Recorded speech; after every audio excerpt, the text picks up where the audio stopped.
दोस्तों नमस्कार। उत्तर प्रदेश में ऊर्जा मंत्री अरविंद शर्मा का आजकल जैसा तमाशा बना हुआ है उसे देख के उन पर दया आती है, क्योंकि अरविंद शर्मा के बारे में बड़ी हवा बंधी हुई थी। वो रहने वाले तो मूल रूप से उत्तर प्रदेश के ही हैं, लेकिन उनका जब उन्होंने आईएएस में सिलेक्शन हुआ तो गुजरात कैडर में उनका गुजरात कैडर के तहत सिलेक्शन हुआ, इसलिए उन्होंने अपनी पूरी नौकरी गुजरात में की। और वो शुरुआती वर्ष के उनकी नौकरी के थे जब नरेंद्र मोदी जी गुजरात के मुख्यमंत्री बने। और गुजरात के मुख्यमंत्री बने तो कुछ ऐसा संयोग बना कि पहले दिन से ही शर्मा जी उनकी निगाह में चढ़ गए। तो सारे जब तक वो मुख्यमंत्री रहे गुजरात के, उनको जो है महत्वपूर्ण पोस्टिंग मिलती रही। और फिर जब वो सीनियर हो गए तो फिर एक तरह से उन्होंने अपने मुख्यमंत्री सचिवालय की, मुख्यमंत्री कार्यालय की पूरी कमानी अरविंद शर्मा को सौंप रखी। और फिर जब आए यहाँ पे दिल्ली आए वो प्रधानमंत्री बन के मोदी जी, तो फिर मोदी जी अपने साथ साथ उनको भी स्वाभाविक रूप से कि वो उनके सबसे भरोसेमंद अधिकारी थे, उनको भी लेते आए अरविंद शर्मा को। और अरविंद शर्मा को दिल्ली में भी उन्होंने प्रधानमंत्री जो कार्यालय है वो उसकी पूरी की पूरी कमान सौंपी दी। तो उन दिनों शुरू जैसा कि प्रचारित था, जब शुरू में मोदी जी प्रधानमंत्री बने थे, अब तो कई भ्रम टूट चुके हैं, तो उस समय ये प्रचारित था कि वो तो अवतारी व्यक्तित्व हैं। हालांकि उनके समर्थक अभी भी मानते हैं कि वो जो है कोई ज़मीनी नहीं है, कोई मतलब कोई यहाँ के इस दुनिया के आदमी नहीं है। वो तो कोई सातवें आसमान के ऊपर से आए कोई बहुत अलौकिक शक्ति का अवतार है, ये उनके समर्थक मानते। तो उनसे कई कथाएं जोड़ दी गई थी कि वो तो दिन में पूरे दिन रात सोते ही नहीं हैं, जहाँ अगर किसी दिन सोते भी तो हद से 18 घंटे, वरना केवल 6 घंटे 18 घंटे तक वो काम करते। जिस दिन सो लेते उस दिन, वरना तो वो बस बैठे बैठे ही थोड़ी बहुत पलक के झपका लिए और काम में ही लगे रहते हो। काम में इस कदर डूबे रहते कि खाना भी नहीं खाते कई कई दिन तक।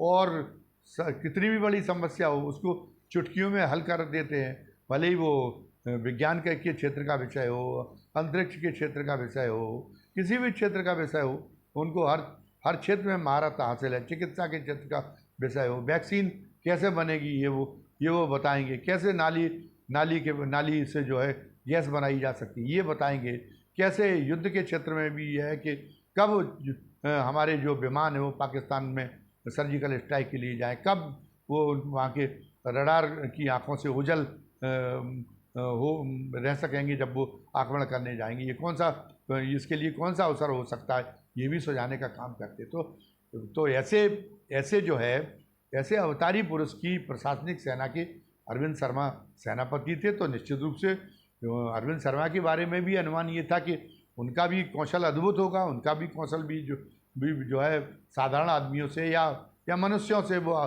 साधारण मनुष्य से भी बहुत ज़्यादा असाधारण होगा। वो भी इस दुनिया में रहने वाले किसी इंसान के सोचने वाली चीज़ नहीं, ऐसा उनका कौशल होगा।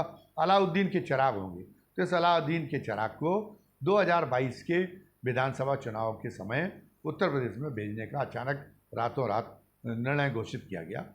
वो उनका सेवा काल पूरा नहीं हुआ था यद्यपि उनका अरविंद शर्मा जी का, लेकिन उनका वॉलंटरी रिटायरमेंट के लिए उनसे अर्जी डलवाई गई और उसके बाद में उनको कार्यमुक्त कर दिया गया। और इस प्रचार के साथ इस हवा के साथ उनको भेजा गया लखनऊ में कि वो अपना जो है वो लेके वही अपनी दिव्य शक्तियाँ लेके लखनऊ में पहुंच रहे हैं।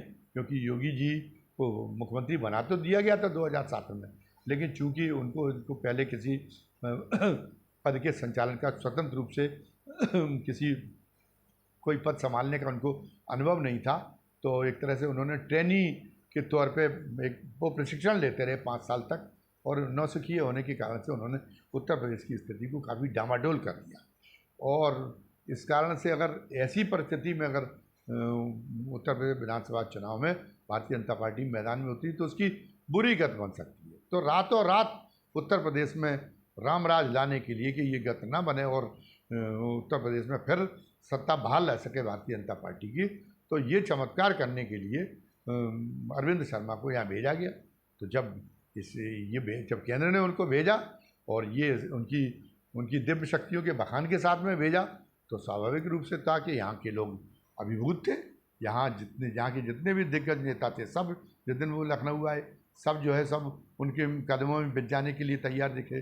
नौकर साथ तो खैर कदमों में बिछ ही रहे थे, लेकिन एक आदमी माना ये गया था कि ये जो मैसेजिंग की गई है योगी सरकार के बारे में, तो इससे योगी सोच रहे होंगे कि मेरा मूल्यांकन इस रूप में हुआ है, तो वो हीन भावना के शिकार हो गए होंगे। तो वो जैसे ही अरविंद शर्मा पहुंचेंगे वो एक आज्ञाकारी कार्यकर्ता की तरह पार्टी हाईकमान की मंशा को समझते हुए अपना समर्पण कर देंगे और वो भी जो है उनके साथ अन्य लोगों के साथ में अरविंद शर्मा के कदमों में बिछ जाएंगे। लेकिन योगी जी तो योगी जी है, योगी जी ने कहा योगी जी तो इस पर उतारू हो गए कि होंगे आप केंद्रीय दूत, मैं आपकी कोई दाल, मैं यहाँ पे हूँ, मैं आपकी यहाँ कोई दाल गलने वाली नहीं। और योगी जी वो लखनऊ में आए और योगी जी गोरखपुर चले गए और वो योगी जी ने उनको नीचा दिखाने के लिए ये तक हुआ कि विधान परिषद का वो पर्चा भरने गए तो पर्चा भरवाने के लिए भी साथ में नहीं गए।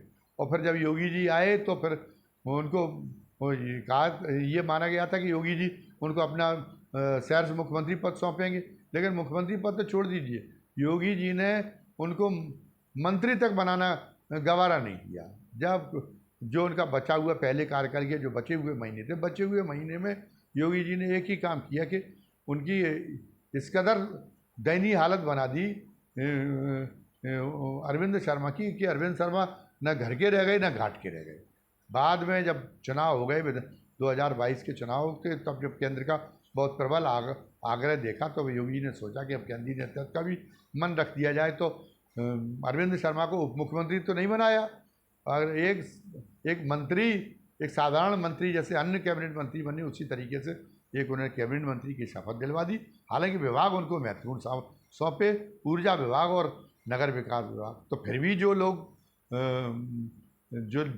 जो है उनके मोदी जी की अपरिमित शक्तियों से अभिभूत रहते और तमाम अभी उनका एक बड़ा इस तरीके के आदमियों का एक बड़ा वर्ग है, तो उसके मन में ये लगा कि मोदी की हठधर्मिता की वजह से भले ही वो मुख्यमंत्री न बन पाए हों, लेकिन अरविंद शर्मा पर इन्हीं 2 विभागों में जो उनको सौंपे गए इनमें वो अपना आप ऐसा कुछ कर गुजरेंगे जिससे अपना ऐसा हुनर दिखाएंगे जिससे ऐसा नमूना पेश करेंगे अपनी कार्यशैली का इन विभागों में कि जिससे जनता की निगाह में ये साबित हो जाएगा कि योगी आदित्यनाथ